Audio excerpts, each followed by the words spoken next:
सध्या आपण ज्या संगणक पर्वामध्ये राहतोय, हे संगणक पर्व आता आपल्या जरी आधुनिक वाटत असलं तरी कदाचित अजून 10 वर्षांनी हे संगणक पर्व सुद्धा जुनं वाटायला लागेल आणि प्रत्यक्षात हे अतिशय अर्वाचीन आहे. म्हणजे 1985 पर्यंत आपल्या देशामध्ये कॉम्प्युटर हा सुद्धा शब्द तशा अर्थाने सर्वत्र रूढ झालेला नव्हता. त्यावेळेलाच डिजिटल इंडियाची संकल्पना आपल्याकडे मांडली गेली, मुख्यतः राजीव गांधी पंतप्रधान असताना त्यांचे सहकारी सॅम पिट्रोडा यांच्याकडनं. आता तो डिजिटल इंडिया हा आपल्या देशाचा एक मुख्य कार्यक्रम झालेला आहे आणि आपल्या स्वदेशी बाण्याचाही तो एक भाग झालेला आहे.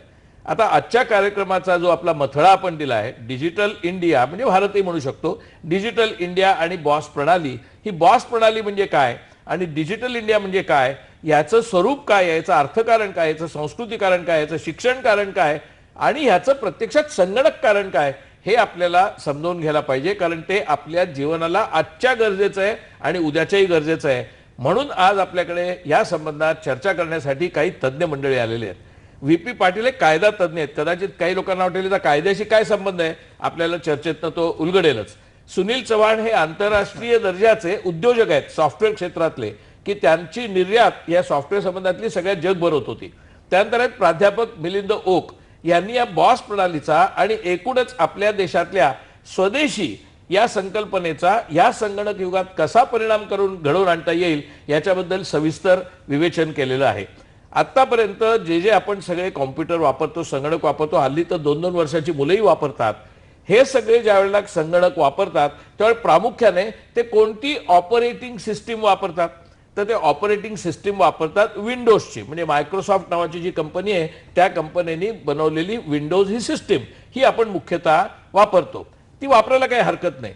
परंतु स्वतः भारताने भारत ऑपरेटिंग सिस्टीम सोल्युशन्स म्हणजे BOSS म्हणजे बॉस ही सिस्टीम काढलेली असताना, बॉस ही प्रणाली काढलेली असताना सुद्धा विंडोज आपण मायक्रोसॉफ्टकडनं विकत घेऊन त्याच्यासाठी कोट्यावधी रुपये किंवा डॉलर्स आपण अमेरिकेला किंवा त्या कंपनीला देत असतो. त्याचे परिणाम आपल्या अर्थव्यवस्थेवर काय होतात, शिक्षण व्यवस्थेवरती काय होतात, हे पण आपल्याला बघायचं आहे. परंतु बॉस ही जी आपली प्रणाली आहे ती प्रत्यक्षात काय आहे हे आपण एका ध्वनिचित्र फितीतनं पाहूया.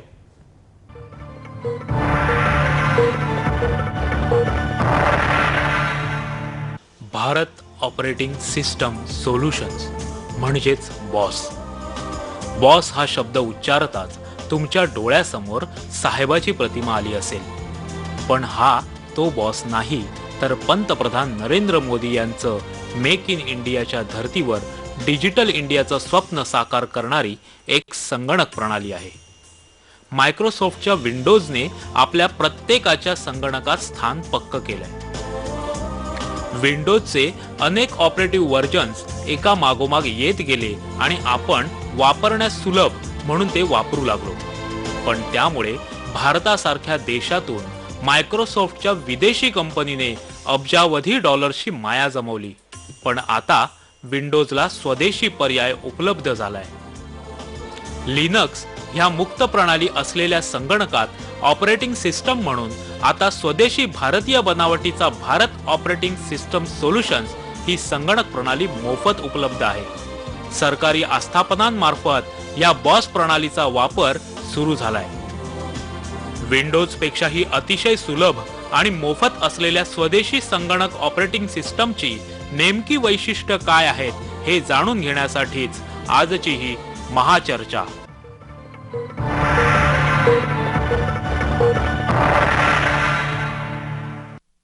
कॉम्प्युटर किंवा संगणक आता मोबाईलच्या माध्यमातून सर्वत्र पोहोचलेला असल्यामुळे कोणालाही हे संगणक ज्ञान प्राप्त करता येईल अशा परिस्थितीत आल्यामुळे, पण प्रत्यक्षात मात्र ते सर्वत्र पसरलेलं नाही. म्हणजे संगणकाबद्दलची जाणीव सर्वत्र आहे.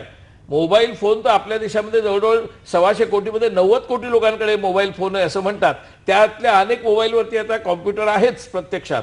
असं असून सुद्धा अजून शिक्षण व्यवस्थेवरती, अर्थव्यवस्थेवरती जो काही प्रभाव आहे तो त्या विंडोजवरचा आहे. आणि म्हणून मला असं वाटतं की हे नक्की काय आहे आणि आपण आपल्याच देशाने बनवलेली, आपल्या सरकारने अध्यादेश काढून भारत ऑपरेटिंग सिस्टीम सोल्युशन हे वापरलंच पाहिजे सांगितलेलं असून सुद्धा आपण ते का वापरत नाहीये. आपल्या मनामध्ये काही त्याच्याबद्दल डंक आहे किंवा काय, किंवा का सिस्टीम मध्येच, आपल्या सिस्टीम मध्येच काही प्रॉब्लेम आहे. मला वाटतं ह्या संबंधामध्ये काही खुलासा आपण आपले कायदा तज्ज्ञ जे आहेत VP पाटील त्यांच्याकडनं करून घेऊया की का आपण वापरत नाही आणि कसं वापरण्याला सुरुवात केली पाहिजे. कारण ही जी सिस्टीम आहे भारत ही स्वदेशी चळवळ आहे. थोडक्यात आपल्यात पूर्वी जशी 42ला झालं स्वदेशी चळवळ त्याचाच हा प्रकार आहे. जर सिस्टीम अवेलेबल आहे तर आपलं कॉन्स्टिट्यूशनमध्ये राईट टू एज्युकेशन आता नवीन आर्टिकल ॲड झालं 21A त्याच्या आधारे एज्युकेशनला लागणारी मूळ बाब म्हणजे कम्प्युटर्स आहेत. कम्प्युटर्सच्यावरच पुढचं तुमचं शिक्षण होणार आहे आणि 2-2 दीड वर्ष तर मूलसुद्धा कम्प्युटरवर पाहतं. पूर्वी 1969 पासून जेव्हा आम्ही वकिली करत होतो तेव्हा हे नव्हतं काय, तेव्हा पुस्तकं पाहायची, सिनियरनी सांगेल तीच रुलिंग शोधायची. आता एका क्लिकने तुम्हाला कुठलंही रुलिंग सुप्रीम कोर्टातला लेटेस्ट लॉ कळतो, हे पूर्वी नव्हतं आणि त्यामुळे जुन्या पिढ्यांचं नुकसान झालेलं आहे. या नवीन पिढीला आता याचा इतका प्रचंड लाभ होतोय की जो आवश्यक आहे आणि त्याचा खरोखर उपयोग होतोय. मला वाटतं ह्याच प्रश्नाकडे आपण वळताना सुनील चव्हाणांना विचारूया की कदाचित कित्येक प्रेक्षक असे असतील, कारण साधारणपणे वय 40-50च्या पुढचे जे प्रेक्षक असतील त्यांना या सगळ्या सिस्टीम्स ऑपरेटिंग सिस्टीम याच्याबद्दल पुरेशी माहिती नसेल, तरी विंडोज ही ऑपरेटिंग सिस्टीम आहे आणि बॉस नावाची जी ऑपरेटिंग सिस्टीम आहे ही समजून घेण्याच्या अगोदर अत्यंत थोडक्यामध्ये ही ऑपरेटिंग सिस्टीम आपला कॉम्प्युटर कसा चालवते प्रत्यक्षात हे तुम्ही जरा प्रेक्षकांना समजावून सांगा. जरूर.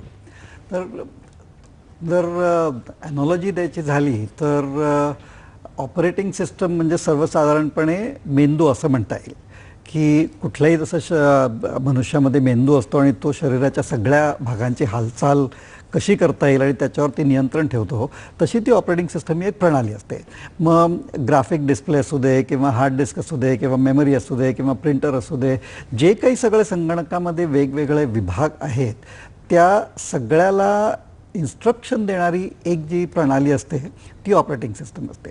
मग ते ऑपरेटिंग सिस्टम हा एक भाग झाला. तिथून पुढे मग ॲप्लिकेशन सॉफ्टवेअर येतात, ज्याला सर्वसाधारणपणे लोक वर्ड किंवा एक्सेल किंवा पॉवर पॉईंट किंवा इतरही डेटाबेसचे जे काही ॲप्लिकेशन्स आहेत त्या ॲप्लिकेशन्स पण कशा चालाव्यात, त्याला कंट्रोल कसं करावं हे ती ऑपरेटिंग सिस्टमच ठरवते.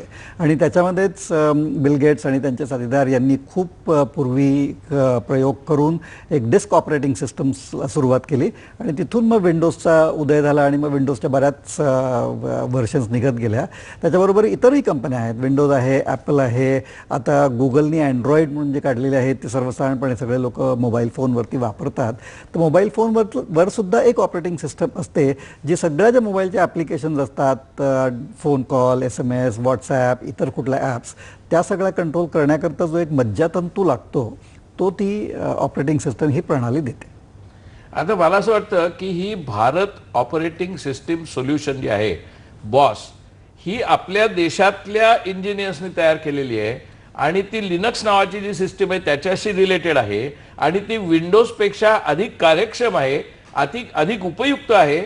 असं असून सुद्धा ही का वापरली जात नाही? तामिळनाडू आणि केरळ या 2 राज्यांमध्ये त्यांनी ती पूर्णपणे आणलेली आहे. मग ती महाराष्ट्रात का आणली जात नाही? महाराष्ट्र त्याच्यासाठी कोट्यावधी रुपये कंपनीला, या मायक्रोसॉफ्ट कंपनीला का देतो? मला वाटतं ह्या संबंधात बॉस आणि बॉसचं महत्त्व आपल्याला प्राध्यापक मिलिंद नोक समजून सांगतील. आता गंमत अशी आहे की हा जेव्हा व्हिडिओ ही चित्रफित मी बघितली तेव्हा मला फार आश्चर्य वाटलं की थोडा धक्काही बसला आश्चर्याचा की एवढी सुंदर सिस्टीम आपण का वापरत नाही, ह्याच्यामध्ये काय असे धोके आहेत किंवा त्रुटी आहेत की ज्या भारतातल्या लोकांना नको आहेत, विंडोज त्यांना काढून टाकायची नाही आहे. म्हणून मी काय केलं की सुमारे 10 महिन्यापूर्वी ही स्वतः माझ्या कॉम्प्युटरवर इन्स्टॉल केली आणि मला आश्चर्याचे अनेक धक्के बसत गेले, कारण ती इतकी सुंदर होती की मला ते शब्दात वर्णन करता येणं कठीण आहे. 10 महिन्यात गेल्या मी मायक्रोसॉफ्टला हात लावलेला नाही. मायक्रोसॉफ्ट काय पण बाकी उत्पादन आपल्याला फक्त मायक्रोसॉफ्ट दिसतं कारण की त्यांचा मार्केटमध्ये मोठा हिस्सा आहे, पण अनेक कंपन्या आहेत की ज्या भारतामध्ये सॉफ्टवेअर प्रॉडक्ट्स विकतात. त्याच्यामध्ये ॲडोब आहे, कोरेल आहे, सोनी आहे, इतर अनेक कंपन्या सॉफ्टवेअर्स विकतात. मोठा वाटा मायक्रोसॉफ्टचा आहे, त्यांच्या ॲप्लिकेशन्सचा आहे आणि आपण त्यांना असंख्य डॉलर्स असं रक्कम दरवर्षी देत असतो. तर ही रक्कम मुळात देणं गरजेचं आहे का? ही एक प्रकारची पिळवणूक नाही का? हे मला समजत गेलं, लक्षात येत गेलं आणि मला असं लक्षात आलं की लोकांना याची कल्पना नाही अजिबात, की मी ही जी सिस्टीम वापरतोय ही मी जेव्हा लोकांना दाखवायचो तेव्हा त्यांना सुद्धा आश्चर्याचा धक्का बसायचा की हजारो लाखो लोकांना म्हणजे असं लक्षात आलं की भारत ऑपरेटिंग सिस्टीम आहे हेच मुळात माहीत नाही. त्यामुळे वापरणं तर हा पुढचा भाग झाला. मग मी असं ठरवलं की हे याबद्दल आपण लोकांशी बोलायचं, काही लोकांना त्याची माहिती द्यायची, आणि मला त्याचा चांगला रिस्पॉन्स मिळत गेला. अनेक शाळा, अनेक महाविद्यालय यांनी माझ्याशी संपर्क साधला आणि ही सिस्टीम आम्हाला सुद्धा वापरायची इच्छा आहे, आम्हाला ती द्या वापरायला, कारण की ही सिस्टीम आहे ही पूर्णतः विनामूल्य आहे आणि ही जर आपण वापरली तर लाखो करोडो रुपये देशाचे खरोखरच वाचू शकतात. मी एक अंदाज घेतला की देशात साधारण किती आपण सॉफ्टवेअर प्रॉडक्ट्स विकत घेतो, तर एका अंदाजाने मला असं वाटतं की 40 कोटी जनता ही संगणक वापरत असावी किंवा 40 कोटी संगणक एकाच वेळी चालू असावेत. आता या प्रत्येकावर जर सॉफ्टवेअर खरोखर विकत घ्यायची ठरवली, ती अधिकृत अर्थात, आपण जी पायरेटेड ते सॉफ्टवेअर बाजूला ठेवूया की ते बरोबर नाही वापरणे हे खरं आहे, पण काही लोक वापरतात, असे 5-10 कोटी संगणक आपण बाजूला ठेवले तर 40 कोटी हे अधिकृत जे सरकारी कार्यालयात आहेत, शाळेत आहेत, महाविद्यालयात आहेत, तर हे सगळे कॉम्प्युटर्स अधिकृत आहेत. पण मग एक जरा तुम्हाला मध्ये थांबवतो बोला. अशासाठी की आता हे 40 कोटी संगणक जे आहेत यांच्यावरती बहुसंख्य कॉम्प्युटर्सवरती, जसं मगाशी मी सांगितलं तामिळनाडू, केरळ वगळता विंडोज आहे. होय होय. आता एवढ्या सगळ्या विंडोज बंद करायच्या या खिडक्या आणि तिथे भारत ऑपरेटिंग सिस्टीम आणायची, हे किती कठीण किंवा किती सोपं आहे असं तुम्हाला वाटतं? तर त्याआधी आपण एक गोष्ट सांगणं गरजेचं आहे की भारत ऑपरेटिंग सिस्टम किंवा विंडोज किंवा अँड्रॉइड किंवा ॲपल OS ह्याच्यामध्ये एक मूलभूत फरक आहे आणि तो मूलभूत फरक असा आहे की एक आहे ओपन सोर्स आणि एक आहे क्लोज सोर्स. ओपन सोर्सचा अर्थ असा होतो की ती कुणीही मुक्तपणे वापरावी, ती वापरण्याकरता त्याला सॉफ्टवेअर डाउनलोड करता येतं, त्याच्यामध्ये त्याला हवे तसे स्वतःच्या गरजेनुसार बदल करता येतात आणि मग तो स्वतःला मर्यादित अशी एक ऑपरेटिंग सिस्टम तयार करतो की जेणेकरून त्याचं काम सुखकर होईल आणि ती सगळ्यांना मुक्तपणे आणि मोफत अवेलेबल असते. हा एक ओपन सोर्स आणि क्लोज सोर्समधला सगळ्यात पहिला एक फरक लक्षात घेतला पाहिजे. मग तिथून पुढे मग प्राध्यापक तुम्ही सांगू शकता. हो बरोबर आहे, ही फ्री आणि ओपन सोर्स तर आहेच, पण ती वापरायला अतिशय सोपी आहे. म्हणजे मला पहिल्यांदा असं वाटलं की ही फार कठीण जाईल, तर मी दोन्ही दृष्टीने विचार केला की संगणकाचं माझं ज्ञान थोडं आहे, तेव्हा एक्सपर्ट ही कशी वापरेल, तर तिथूनही मला चांगले रिपोर्ट्स मिळाले. आणि मग मी स्वतः एक बिगिनर आहे किंवा संगणकाचं मला जुजबीत ज्ञान आहे, या भूमिकेतून सुद्धा त्याच्याकडे बघितलं आणि माझ्या लक्षात आलं की नक्कीच की दोन्ही भागाचा विचार केला तरी ही भारतासाठी अतिशय चांगली सिस्टीम आहे. आणि हेही लोकांना माहीत नाही की हा मेक इन इंडियाचा भाग आहे, त्यामुळे ही सिस्टीम आता मागे राहील असं मला वाटत नाही. आपले माननीय पंतप्रधान श्री नरेंद्र मोदी यांनी डिजिटल इंडिया आणि मेक इन इंडिया यामध्ये या सिस्टीमचा समावेश केलेला आहे, तेव्हा लवकरच अनेक लोकही वापरतील आणि हळूहळू या सॉफ्टवेअर कंपन्या मागे मागे जातील आणि भारताला हा अनाठाई खर्च करावा लागणार नाही असा मला विश्वास. आता हे जे मेक इन इंडिया आणि डिजिटल इंडिया ह्या एकमेकाशी संलग्न असलेल्या ज्या संकल्पना आहेत, या संकल्पना प्रत्यक्षात राबवण्याचा आदेश केंद्र सरकारने दिलेला आहे, म्हणजे शिक्षण मंत्रालयाने आपल्या HRDनेच दिलेला आहे. असं असताना सुद्धा, आणि फ्रान्स हा असा एक देश आहे की तिकडे लिनक्सच वापरतात, तिथे मायक्रोसॉफ्ट विंडोज वापरत नाहीत, तर मला वाटतं पाटील साहेब तुम्ही लोकांना समजावून सांगा की याच्यामध्ये नोकरशाही अडचण करते का, राजकीय वर्ग अडचण करतोय का, लोकांचं अज्ञान याला कारणीभूत आहे का, कायद्याच्या बाजू ह्याच्यात काय आहे? याच्यात हे तिन्ही मुद्दे आपण जे केतकर साहेबांनी आता नमूद केले ते सगळे इन्व्हॉल्व्ह होत आहेत. कायद्याने काय, आता supreme court of India E courts म्हणून आपण जर ओपन करून पाहिलं, ई कोर्ट्स सुप्रीम कोर्टची लायनेक्सवरची सिस्टीम आहे.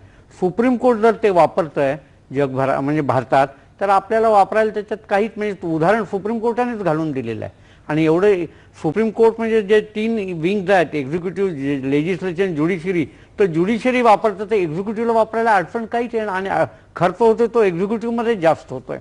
आणि हे जे आहेत खर्च वाचवणे, फॉरेन एक्सचेंज, सेव्ह फॉरेन एक्सचेंजची स्कीम आहे ही. आणि ह्याच्यासाठी जे कोर्ट्स वापरतात आणि कोर्टामध्ये सुप्रीम कोर्टचे जे ई कोर्ट्स आहेत, त्यामुळे आता महाराष्ट्रातले आपण जर उदाहरण घेतलं तर आज प्रत्येक कोर्टात प्रत्येक मॅटरमध्ये काय डेव्हलपमेंट झाली तुम्हाला तिथं त्याचा रोजनाम्यासह त्याच्या रेकॉर्ड दिसतं, जजमेंट दिसतात, रेकॉर्ड दिसतं, everything is available on E courts. आणि ती फ्री सिस्टीम आहे. जर एरवी खर्च करून म्हणलं तर ती महाग आहे, लोकांना खर्चिक पडणार, इथं खर्च होत म्हणजे पाटील साहेब तुम्हाला असंही म्हणता येईल का की जर ही सिस्टीम कोर्टामध्ये, लेजिस्लेचरमध्ये, शिक्षण सगळीकडे वापरली गेली तर आता या ज्या 3-3 कोटी केसेस कोर्टात पेंडिंग असतात त्याच्यासाठी जो वेळ जातो त्या वेळावरती सुद्धा नियंत्रण आपल्याला आणता येईल काही प्रमाणात? ते केलेलंच आहे कोर्टाने. त्याच्यामध्ये असंच केलेलं की त्याच्यात दाखवलं सिनियर सिटीजन तर किती आहे, तुम्ही त्या कोर्टाचं साईट उघडली तुम्हाला कळतं सिनियर सिटीजनच्या एवढ्या केसेस आहेत, इतक्या आहेत, किती 10 year old आहेत, त्यांनी सुप्रीम कोर्टची ई कोर्ट्स आपण पहा, त्यात तुम्हाला सगळा खुलासा याचा होऊ शकेल. आणि ही सिस्टीम जी आहे ती लायनेक्सवर आहे, ती मायक्रोसॉफ्ट किंवा इतर कुठल्या कंपनी ॲपलवर नाही आहे ती. त्यामुळे ती आपण फॉलो करणं, जर जिथं अगदी म्हणजे आम्ही अंधानुकरण म्हणत ते सुप्रीम कोर्ट वापरतोय तर आपण वापरलीच पाहिजे ती. कारण त्याच्यामध्ये आम्हाला आमच्या वकिलांना तर तो आधारच आहे ना. आणि आम्हाला कुठल्याही कोर्टाचं डिटेल्स काय आहेत, नागपूरच्या वकिलाला मुंबईची म्हणजे कुठल्याही देशात तुम्ही कुठेही जगात पाहता येईल तुम्हाला, की जगात परदेशी गेलात तरी आपलं काय आपल्या मॅटर चाललंय, हे सिस्टीमवर सोपं झालं. मला वाटतं मिलिंद, तुम्ही ह्याच्या संबंधात एक सांगा. कदाचित शक्य आहे की नोकरशाही आणि राजकीय वर्ग, कदाचित तांत्रिक अज्ञान या बाबी असतील, पण एक प्रकारची मानसिकता असते. आपल्याला जे सोपं वाटतं ते आपण पटकन स्वीकारतो. इतके दिवस आपल्याला विंडोजने आपल्याला आधार दिलेला आहे, या खिडक्या उघड्याच आहेत तेव्हा ते वापरा. तर असं काही लोकांच्या, तुम्हाला तर अनुभव आलाय की लोक दुसऱ्या सिस्टीमवर वापरायला तयार आहेत. तर तो अनुभव तुमच्या कॉलेजमध्ये जो तुम्ही प्रयोग केला, तो तुम्ही मला सांगत होतात, तो जरा अधिक थोडासा विस्ताराने सांगा. मी जेव्हा ही स्वतः वापरायला सुरुवात केली तेव्हा मला असं वाटलं की मी एकटं वापरून याचा उपयोग होणार नाही, तर प्रत्येक नागरिकाने ही वापरली पाहिजे. हा जो डिजिटल इंडिया आहे हा एकटे मोदीजी करू शकतील का? त्यांना सगळ्या घटक पक्षांनी, सगळ्या नागरिकांनी, सगळ्या प्रकारच्या समाज समूहांनी हे प्रतिसाद दिला पाहिजे, मदत केली पाहिजे. कारण डिजिटल इंडिया हा पक्षापक्षांच्या पुढचा हा भाग आहे. ह्याच्यामध्ये अंतर्गत मतभेद मुळीच आणता कामा नये, कारण हा भारताला एका मोठ्या प्रगतीच्या दिशेने नेणार आहे. तेव्हा मग आपण स्वतः याची सुरुवात करूया, एक खारीचा वाटा आपण उचलूया आणि ही ज्योत पेटवत जाऊया, आणखी लोकांना याची माहिती देऊया. ही ज्योत आपण आता कशी पेटवणार ह्याच्याबद्दल आपल्याला अधिक खुलासेवर पद्धतीने लोकांना सांगायला लागेल. बरोबर. तर मला असं वाटतं आपण एक क्षणभर विश्रांती घेऊया आणि परत येऊया आणि ह्या प्रश्नाचा अधिक खुलासेवर चर्चा करूया.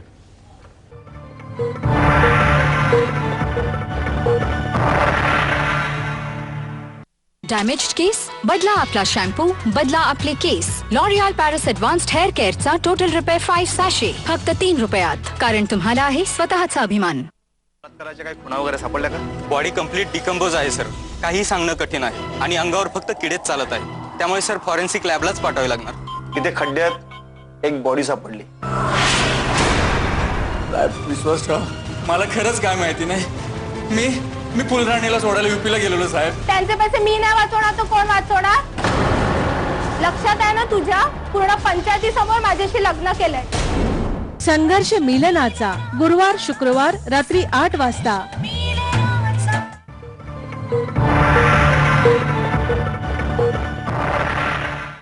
तर शिक्षणातल्या परीक्षा झाल्यानंतर लागणारे निकाल, ज्याच्यामध्ये शिक्षक इन्व्हॉल्ड असतो, पालक इन्व्हॉल्ड असतो, विद्यार्थी इन्व्हॉल्ड असतो, त्याचं ऍडमिनिस्ट्रेशन इन्व्हॉल्ड असतं.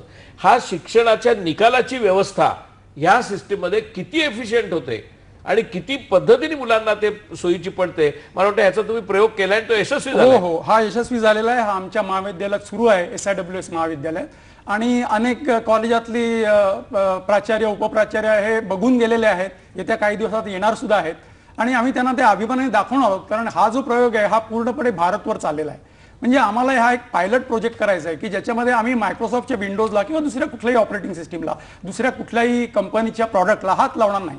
आम्ही आमचा जो पूर्ण निकाल आहे हा अँड्रॉइडच्या ओपन सोर्स सिस्टीमवर आणि भारताच्या भारत या सुद्धा ओपन सिस्टीमवर चालवणार आहोत, राबवणार आहोत. आणि हा निकाल आम्ही यशस्वीपणे लावू अशी आम्हाला खात्री आहे. मला असं वाटतं की चव्हाण साहेब, पंतप्रधान नरेंद्र मोदींनी मेक इन इंडिया असं म्हटलेलं आहे, पण त्या मेक इन इंडियाला जो पुश द्यायला हवा तो पुश त्यांच्याकडनं दिला जात नाहीये. नाही, मला असं वाटतंय की त्यांचा तसा आग्रह आहे, तसे आदेशही काढलेले आहेत, तसे डायरेक्टिव्ज आहेत, तसे गॅझेट्सही आहेत.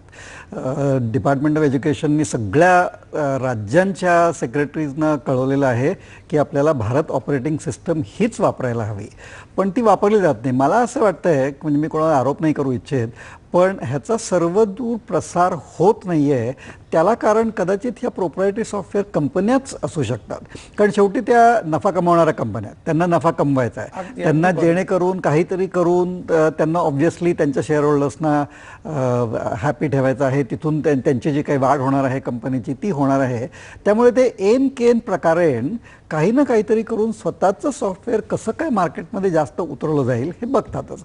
उदाहरणार्थ आपली जी ऑल इंडिया टेक्निकल एक काउन्सिल आहे की ज्याच्या खाली 11,500 सगळ्या टेक्निकल कॉलेजेस आणि इन्स्टिट्यूट्स आहेत, 80 लाख विद्यार्थी आहेत, त्या AITCनी एक फतवा काढला की आमच्याकडे फक्त मायक्रोसॉफ्ट विंडोजच वापरलं जाईल. अर्थात AITCला ते फुकट मिळालं, मोफत मिळालं, त्यांना कुठलंही त्याच्यावरती ऑपरेटिंग सिस्टमसाठी किंवा इतर सॉफ्टवेअरसाठी पैसा खर्च करावा लागला नाही.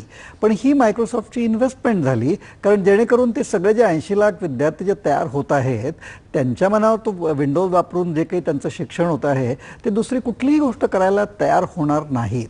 त्यामुळे ह्या बाकीच्या ज्या सगळ्या कंपन्या आहेत, आपण मायक्रोसॉफ्टचं नाव घेत राहतो पण सगळ्या कंपन्या तशाच आहेत, त्या नफा कमवणाऱ्या कंपन्या असल्यामुळे त्यांचा जो काही पडगा असतो, त्यांची जी काही मार्केटिंग स्ट्रॅटेजी असते, त्यांचे जे काही सगळ्याच कस्टमर्सकडे जाण्याच्या जे काही पद्धती असतात, मला वाटतं कायद्याने सक्तीचं करता येईल असं मला असं वाटतं. पाटील साहेब, तुम्हाला काय वाटतं? कारण प्रत्यक्षात आदेश काढलेत आणि अंमलात येत नाहीत. आता आपल्या देशामध्ये ही फार जुनी पद्धत आहे, कायदे करायचे आणि ते अंमलात आणायचे नाही. तर तुम्ही वकील आहात त्यामुळे तुम्हाला कसे कायदे अंमलात येते याची उत्तम माहिती आहे. तर ह्याच्याबद्दल काहीतरी कठोर आदेश का नाही काढला जात आहे? नाही, आदेश काढलेच गेले पाहिजेत, कारण आदेशाशिवाय त्याचं पालन होणार नाही. जेव्हा कंपल्शन होतं, तुम्ही free education, right to education हे कंपल्शन करता, तर हे वापरण्यासाठी कंपल्शन केलंच पाहिजे. एज्युकेशनचा पार्ट आहे, राईट टू एज्युकेशन मधला हा एक भागच आहे. हा कम्प्युटरचा यूज विदाउट कम्प्युटर्स एज्युकेशनच होऊ शकत नाही ह्या काळामध्ये. हो, पण तसे कायदे काढले गेलेले आहेत, तसे आदेश सर्क्युलर जी आहे त्याचा आता मध्येच मुंबई कॉर्पोरेशनने काढलं सर्क्युलर की MSCIT हे कंपल्सरी केलं नाही तर तुम्हाला इन्क्रिमेंट दिली जाणार नाहीत. अशी कंपल्शन होतात ते मी माझ्या पाहण्यात आलं. चुकीचं आहे ते, असं कंपल्शन करताच येणार नाही. कंपल्शन करायचंच झालं तर भारतचं करता येईल, कारण आपलं स्वदेशी गोष्ट जी आहे आणि जी फ्री आहे. सुप्रीम कोर्ट जिथं वापरतं तिथं बाकीच्यांनी त्यांनी फॉलो नेहमी आपण कायदे सुप्रीम कोर्टचे फॉलो करतो आणि ती इतकी सिस्टीम प्रॉपर आहे की आज संध्याकाळचे निकाल सुप्रीम कोर्ट किंवा सगळ्या कोर्टाचे निकाल आपल्याला कळतात. प्रत्येक छोट्या तालुक्याच्या कोर्टात काय चाललंय संध्याकाळी कळतं.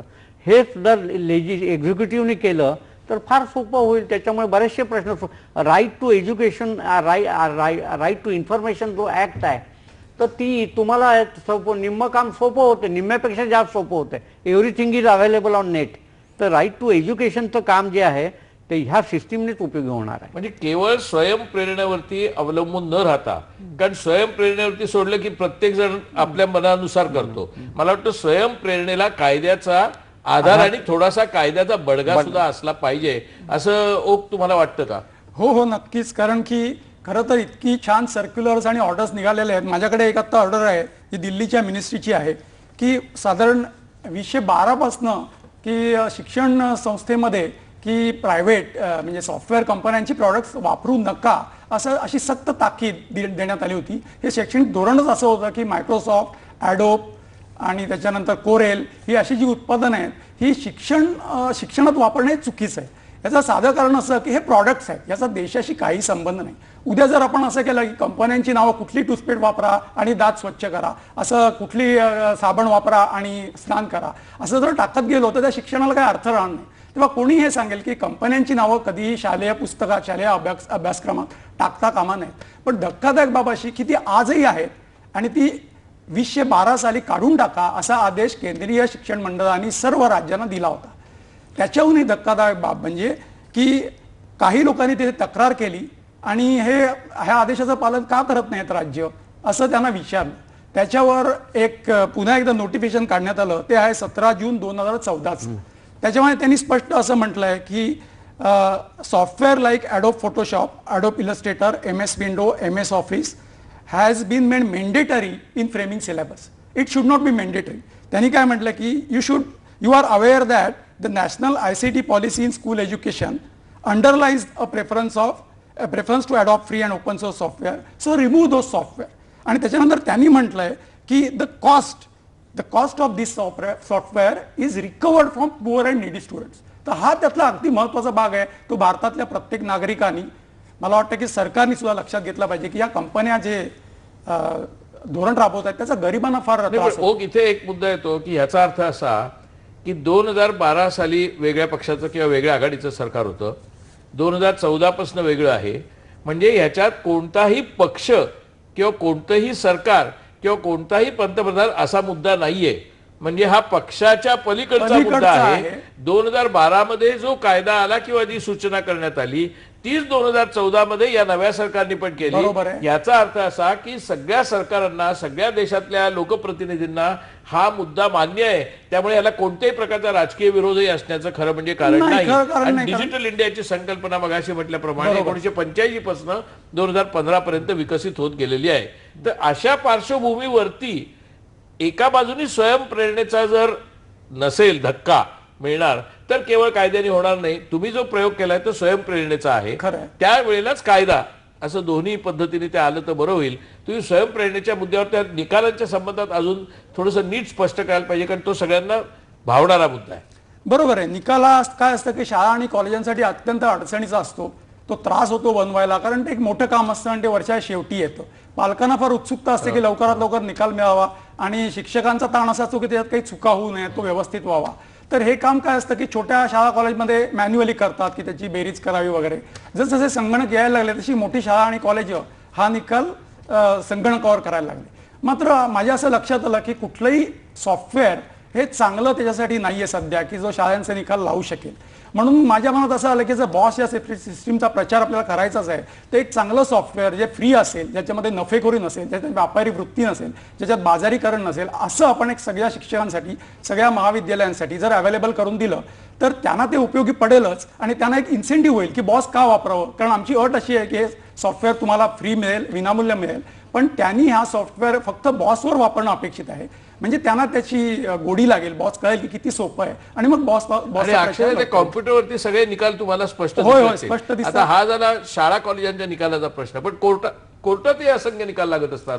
तर कोर्टातले निकाल लागण्याची पद्धत वेगळी. अर्थात कोर्टातले निकाल वेगळे आणि शिक्षणातले निकाल वेगळे, पण कोर्टातले निकाल सुद्धा सर्वसाधारण सर्व वकिलांपर्यंत किंवा सर्व ज्युडिशरी पर्यंत पोहोचण्यासाठी फास्ट, एकदम कार्यक्षम पद्धतीने ही सिस्टीम वापरता येईल. तर त्याला तुमच्या मते वकिलांचा इनर्शिया किंवा वकिलांची मानसिकता आड येते का, न्यायाधीशांची मानसिकता आड येते का नाही वापरत? महाराष्ट्रामध्ये का नाही? जर केरळ आणि तामिळनाडू करू शकतं तर मला वाटतं तुम्ही या संबंधात काहीतरी न्यायालयात जायचा विचार करत होतात. हो, या मुद्द्यावर भारत या सिस्टीमवर आम्ही न्यायालयात गेलेलोच आहोत. भारत सिस्टीम वापरावी आणि न्यायालय, वकिलांचा, न्यायाधीशांचा याला विरोध असण्याचा प्रश्नच येत नाहीये. कारण त्यांनी सिस्टीम ही जी सुप्रीम कोर्ट लायनेक्सच वापरत आहे आणि त्याच्यामुळे कोणालाही त्याच्याविषयी असं कुठे एकाही वकिलाने बुरं काढलेलं नाही की ही सिस्टीम आम्हाला भारत ही नको. सगळ्यांना हवी, फक्त ते इम्प्लिमेंटेशन जे आहे, सरकारची चांगली धोरणं खूप असतात, इम्प्लिमेंट होत नाहीत. आणि आता केतकर साहेब जसं म्हणलंय तसं इम्प्लिमेंटेशनला कंपल्शन केलं गेलं पाहिजे. आणि त्याला काही हे नाही, कॉन्स्टिट्यूशनमध्ये जो अनकॉन्स्टिट्युशनल होणार नाही. आर्टिकल 12 ह्या गोष्टी हिट होत नाहीत. जे देशात लागणारी सिस्टीम आहे ती देशानेच ठरवायची. काय वापरायचं, वापरायचं का वापरायचं देशाने ठरवावं. उदाहरणार्थ देईन मी, देशाचं नाव इंडिया आणि भारत, कुठलं नाव वापरायचं आपल्या देशाने ठरवायचं. दोन्ही सुदैवाने भारत ऑपरेटिंग सिस्टीम सोल्युशन असं म्हटलेलं आहे. आता हा कार्यक्रम मुख्यमंत्री किंवा त्यांचे लोकप्रतिनिधी पाहतात की नाही त्यांच्या पक्षाचे हे आपल्याला माहिती नाही, परंतु हा प्रश्न मुख्यमंत्र्यांना कोणीतरी खडसावून विचारलाच पाहिजे की आपण कोट्यावधी, किती हिशेब काढला होता मला वाटतं तुम्ही, काहीतरी 20,000 कोटी रुपये, 20 लाख कोटी, 20 लाख कोटी रुपये. महाराष्ट्राने असे पैसे का द्यावे? तामिळनाडू आणि केरळ देत नाही, आपले पैसे वाचतील. नाही सर, मी तुम्हाला एक चांगलं उदाहरण देतो की नुकताच कार्यक्रम झाला त्यात आपले एकनाथजी खडसे असं म्हणाले की दारूबंदी ते करू शकत नाहीत कारण त्यांना 21,000 कोटी हे पेलवत नाही, ते झेपणार नाही, हा रेव्हेन्यू कसा मिळेल. तर माझं त्याला एक चांगलं उत्तर आहे की तुम्ही दारूबंदी ताबडतोब करा आणि त्याच्याबरोबर हे प्रोप्रायटरी सॉफ्टवेअर्स आहेत मायक्रोसॉफ्ट आणि सगळ्या कंपन्यांची, त्याची बंदी करा. म्हणजे तुम्हाला 21,000 कोटी रुपये तर मिळतीलच. पण त्याच्यात फरक एकच आहे की दारूबंदी केल्यानंतर इल्लीगल दारू मोठ्या प्रमाणावर विकली जाते. सॉफ्टवेअरला तो प्रश्न नाहीये. सॉफ्टवेअर मध्ये इल्लीगली वापरण्याचा प्रश्न येणार नाही. ही खऱ्या अर्थाने स्वदेशी इम्प्लिमेंटेशन होऊ शकेल. बरोबर आहे. हो, तोही प्रश्न आहे, पण चर्चा करू आपण त्याची वेगळी. कारण इल्लीगल सॉफ्टवेअर हा तर सगळ्यात मोठा प्रश्न आहे सध्याचा. आणि त्याच्यामुळे मला वाटतं तुम्ही उद्योजकांच्या दृष्टिकोनात चव्हाण हे सांगायला पाहिजे की अनेक उद्योजक विविध प्रकारच्या ठिकाणी या सिस्टीम्स वापरतात, त्यांच्याकडनं काय इनिशिएटिव्ह घेतलं जात नाही? त्याला ॲक्च्युली खरं एक खूप महत्त्वाचं कारण आहे. म्हणजे मी स्वतःही उद्योजक होतो त्यामुळे मी सांगू शकतो की माझा जो काही सगळा व्यवसाय होता त्यातला 2 किंवा 3% कदाचित ओपन सोर्सवरती होत होता. उरलेला 97-98% हा प्रोप्रायटरी सॉफ्टवेअर्स होत होता. कारण शेवटी मला माझ्या क्लायंटला काय हवं आहे तेच द्यायला पाहिजे. मी किती जरी त्याला सांगितलं की नाही बाबा ही सिस्टम तू वापरू नकोस, ही वापर, पण कुठलाही CTO हा निर्णय घ्यायला तयार होत नाही की मी मायक्रोसॉफ्ट किंवा ॲपल किंवा गुगल किंवा ॲडोबे सोडून ओपन सिस्टमवरती जातो, कारण समजा उद्या जर का काही झालं तर मग तो सगळा दोष त्याच्यावरती येतो. त्यामुळे आम्ही कितीही जरी त्याला सांगितलं तरी तो शेवटी म्हणणार नाही, आम्हाला ही मायक्रोसॉफ्टवरच सिस्टम करून हवी आहे. म्हणजे किती वेळा मला आठवतंय नेगोसिएशन टेबलवर बसलेलं असताना क्लायंटनी सांगितलेलं आहे की तुम्ही करणार आहात का मायक्रोसॉफ्टवर, तर करा, नाहीतर दुसरा कोणीतरी माणूस आमच्या इथे तयार आहे. तर अर्थात व्यवसाय करायचा म्हटल्यानंतर मला कस्टमरला जे काही हवं आहे ते मला वाटतं की द्यायचं. आता तो प्रॉब्लेम राहणार नाही, कारण की देशामध्ये 12 सपोर्ट सेंटर आहेत. हे सगळ्या नागरिकांनी लक्षात ठेवा. त्यांची एक टोल फ्री नंबर्स आहेत सीडॅकचे.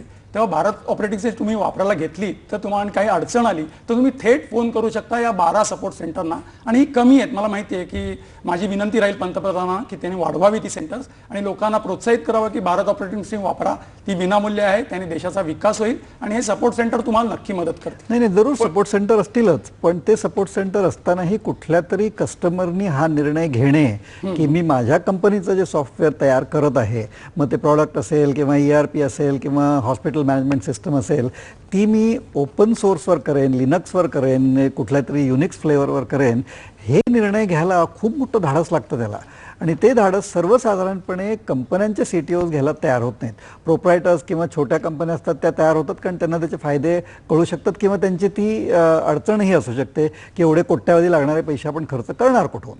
पण म्हणून त्या दृष्टीने त्या कस्टमरला कन्व्हिन्स करणे. पण इथे एक कस्टमरच्या दृष्टिकोनातून असा प्रश्न निर्माण होईल की जो कायद्याचा असेल असं वाटतं मला पाटील साहेब. सध्या फ्रीडम आणि टॉलरन्सची भरपूर चर्चा चालू आहे.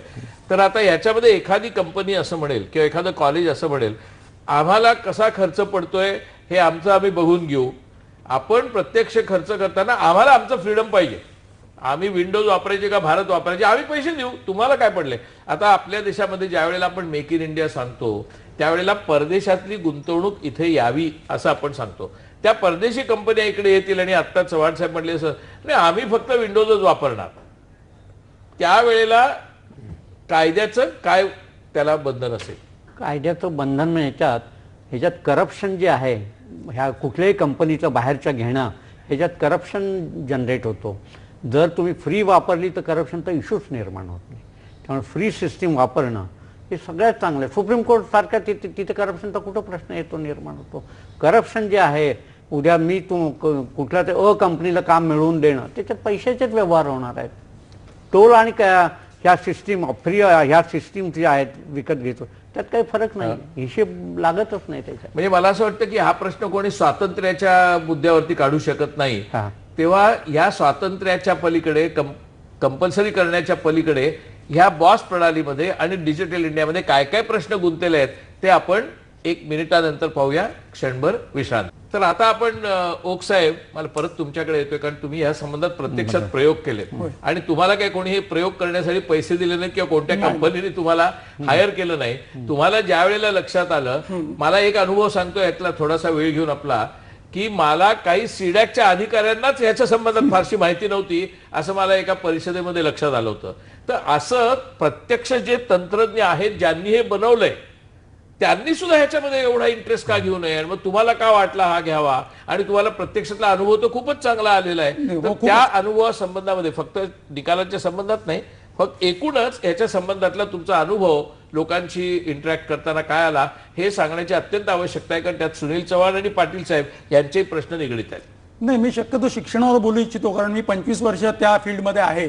तर लोकांना एक निष्क्रियता आता आलेली आहे की जे आहे ते चालू ठेवायचं, ते बदलायचं नाही. आणि हा जो मेंटल ब्लॉक आहे हा लोकांनी आता बदलला पाहिजे. ते देशाच्या प्रगतीला हा मेंटल ब्लॉक आहे जो फार मारक आहे.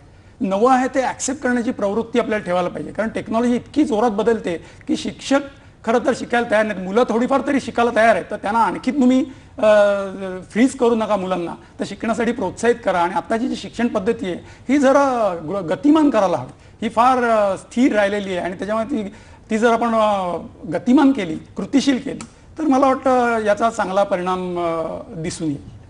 फ्रान्सच्या संबंधामध्ये आपल्याला चव्हाण तुम्हाला सांगता येईल का? बघा, फ्रान्सने कसं काय आंतरराष्ट्रीय दबाव झिडकारून टाकला? त्यांनी आंतरराष्ट्रीय दबाव झुडकारला, त्यालाही बरीच वर्ष लागली. त्यांनी पण त्याच्यामध्ये हळूहळू प्रगती करायचं ठरवलं की, आणि ही जे काही कॅल्क्युलेशन आपण आता इथे करत आहोत तीच त्यांनी एक 12-15 वर्षापूर्वी केली आणि ठरवलं की आपल्या एक्सचेकरचा कितीतरी पैसा ह्या एका गोष्टीमुळे वाया जात आहे आणि त्यामुळे आपल्याला हे ओपन सोर्सकडे शिफ्ट करणं हे खूप गरजेचं आहे. फरक फक्त एवढाच पडतो की तिथे एखादा अध्यादेश निघाला किंवा एखादा कायदा झाला तर त्याची अंमलबजावणी सहजासहजी होते. आपल्या इथे ती होत नाही, त्याच्याकरता बरेच फाटे फुटू शकतात आणि आपल्या इथे तशी कायद्याची फार लोकांना भीती नसतेच.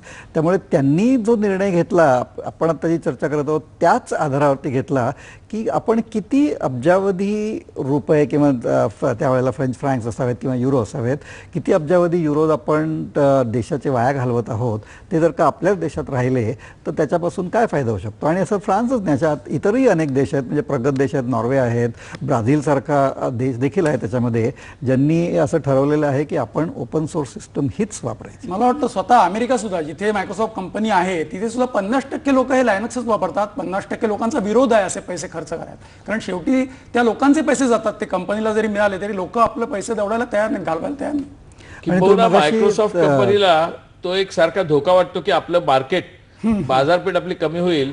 चीनने एकदा त्यांना फक्त सांगितलं की आम्ही काय मायक्रोसॉफ्ट वगैरे वापरणार नाहीये, तर बिल गेट्स धावत पळत चीनमध्ये गेले आणि आपल्याकडे सुद्धा चव्हाण असं काहीतरी ते मायक्रोसॉफ्ट मध्ये करतात की तुम्ही फुकट वापरा पाहिजे तर, पण तुम्ही आमचंच वापरा. हो, अगदी अगदी त्यांची तीच सिस्टम असते की तुम्ही, म्हणजे हे जे 80 लाख विद्यार्थ्यांचं मगाशी सांगितलं, आज हे 80 लाख विद्यार्थी उद्याचे त्यांचे ग्राहक आहेत ना, त्या 80 लाख विद्यार्थ्यांवरती जे काही आणखीन पुढचे 80 कोटी लोक निर्भर राहतील, त्या सगळ्यांना मायक्रोसॉफ्ट वापरणे जणू कंपल्सरीच होईल. मगाशी तुम्ही असं विचारलं की पंतप्रधानांनी ही आग्रही भूमिका का घेतली नाही आहे, तर त्यांनी ती खरं घेतलेली आहे. इनफॅक्ट अगदी जुलै 2015 साली ही आपण मगाशी जी चित्रफीत पाहिली ती फीत परत परत का दाखवली जात नाहीये असा एक RTI टाकला होता. त्याला त्यांनी डायरेक्टरेट ऑफ दूरदर्शनला लिहिलेलं आहे की ही दाखवण्यात यावी, कारण त्याचा प्रचार व्हायला पाहिजे. त्यामुळे त्यांनी ती भूमिका घेतली आहे. आता ते कुठे अडलं आहे घोडं, प्रत्येक प्रेक्षकांनी मला वाटतं की हा कायद्याचा पण भाग आहे. मला वाटतं एक थोडक्यामध्ये जर पाटील साहेबांनी हे सगळं कायद्याचं वर्णन जर त्यात सांगितलं की हे सरकार करू शकतं, त्यांनी ते करायला हवं, त्यांना इम्प्लिमेंटेशन संबंधातल्या काय अडचणी येतात त्या माहिती आहेत, त्याच्याबद्दल त्यांनी थोडंसं सांगावं आणि त्याच्यानंतर आपण ह्या कार्यक्रमाच्या शेवटाकडे वळूया.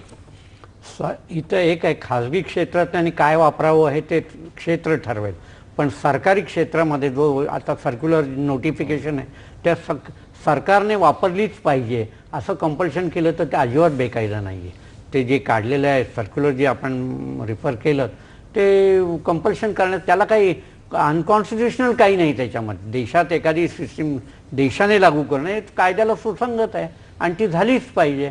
पण तिचं शेवटी प्रश्न सरकारच्या खूप योजना आहेत, खूप कायदे आहेत, इम्प्लिमेंटेशन किती कायद्यांमध्ये होतं, पण इथं ते करणं आवश्यक आहे आणि ते केलं तर आपल्या देशाचा फायदा आहे, म्हणजे देशाच्या विकासासाठी आवश्यक आहे. आता आपला परवाच आपण कॉन्स्टिट्यूशन डे किंवा राज्यघटना दिन साजरा केला. ज्या वेळेला राज्यघटना लिहिली गेली म्हणजे 1946 ते 1950 या काळामध्ये, ज्याच्या संबंधातला 26 नोव्हेंबर आपण साजरा केला, त्यावेळेला संगणक नव्हते. त्यावर सगळे लोक हाताने लिहायचे आणि टाईपरायटरवरती टाईप करायचे. अशा काळामध्ये बनवलेली राज्यघटना सुद्धा आज या संगणक युगामध्ये आपल्याला परिणामकारक दिसते, उपयुक्त दिसते. ह्याच्यावरनं आपल्या ज्या घटनाकारांनी किती दीर्घकाळ पुढच्या पल्ल्याचा विचार केला होता हे आपल्याला दिसून येतं. मला असं वाटतं की ह्या मुद्द्यावरती म्हणजे आपल्या फाउंडिंग फादर ज्यांना आपण म्हणतो, राज्यघटनाकार जे होते, त्यांनी जी दृष्टी दाखवली, त्यांनी जे द्रष्टेपण दाखवलं, त्या द्रष्टेपणाचा विचार करून आपण खऱ्या अर्थाने मेक इन इंडियाचा स्वदेशी वापर करायला सुरुवात करूया. मला वाटतं प्रेक्षकांनी हे मुख्यतः ध्यानात घ्यायची गरज आहे. आपण ह्याच कार्यक्रमाच्या संबंधात पुन्हा एकदा जमणार आहोत आणि त्या पुढच्या वेळेला आपण इतर अंग जी आहेत ह्या बॉस प्रणाली संबंधातली ती पाहणार आहोत. तर पुढच्या वेळेचा कार्यक्रम सुद्धा आपण अवश्य पाहावा.